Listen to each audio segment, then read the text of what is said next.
At the time of its release in 2013, Gravity was praised by critics for its visual effects and technological achievements. It was nominated for 10 Oscars and won 7. Watching this film 7 years later, the visuals are still impressive, but with ever-improving technology, the visuals aren't enough to mask the flaws in the plot and characters anymore. The film opens with the crew of the Space Shuttle Explorer. The two main characters are Matt Kowalski, an experienced astronaut, and Dr. Ryan Stone, a medical engineer on her first mission. We are immediately thrown into action. They learn a satellite has exploded, sending a wave of deadly debris in their direction. Initiate emergency disconnect from Hubble. Repeat, do you copy? Yes. Because there is no background to the characters, the viewer does not feel any type of engagement with the character struggles. Further, skipping the character development feels like skipping the entire first act. I told you nothing. I see nothing. You have a visual of Explorer. No. You have a visual of ISS. The film makes an effort to develop Ryan through her dialogue with Kowalski. I had a daughter.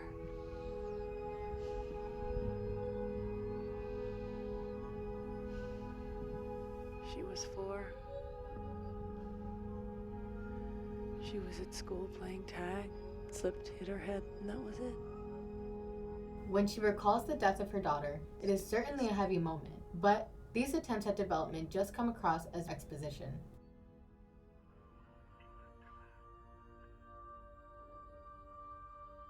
We also know barely anything about Kowalski's background. We can gauge from his dialogue that he's consoling, confident, and level-headed. But as for his past, all we know is that Mardi Gras in 1987 wasn't the best experience for him. That is affirmative. Surprisingly, Control hasn't heard the Mardi Gras story. If anything, though, he was a more interesting character than Ryan.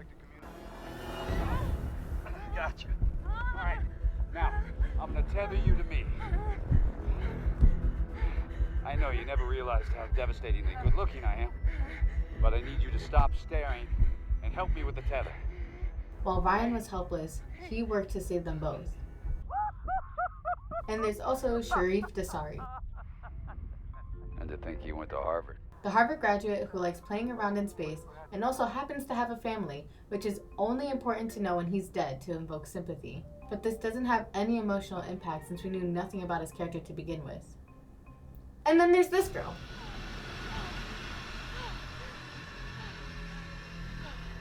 Mission Specialist Dr. Stone and Mission Commander Matthew Kowalski are the sole survivors of the STS-157. Once these characters are dead, there's more opportunity to develop Ryan's character, but this doesn't happen. Her character remains extremely flat. What do I do? The tether broke undetached. Half the time it feels like she has absolutely no idea what she's doing. It appears most of the time that she's unqualified to be up there working on the station. Ryan, let go. The death of Kowalski is likely included to create an emotional response. However, it just leaves the audience frustrated. Please don't do this. Please don't. Please don't do this. You're gonna make it, Ryan. No.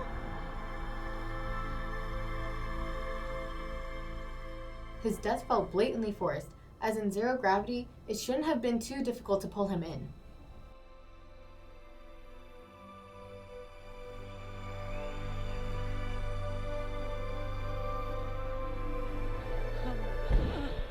Once Kowalski is out of the picture, Ryan is even more helpless and lacks proactivity.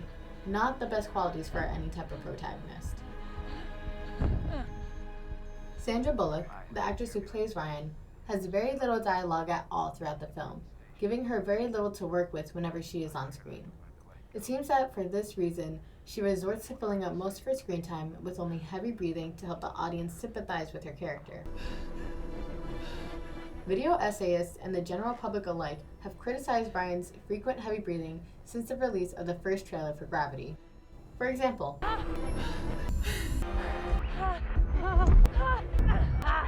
Right. and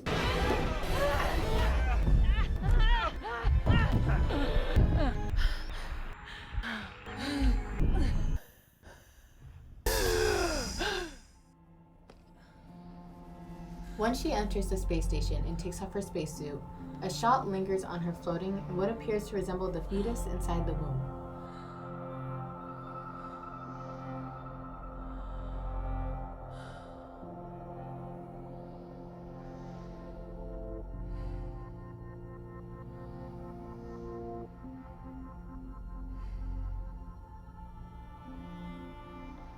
While director Alfonso Cuarón was most likely trying to convey some type of symbolic meaning, instead, it just seemed very awkward, weird, and unclear as to what it was trying to say.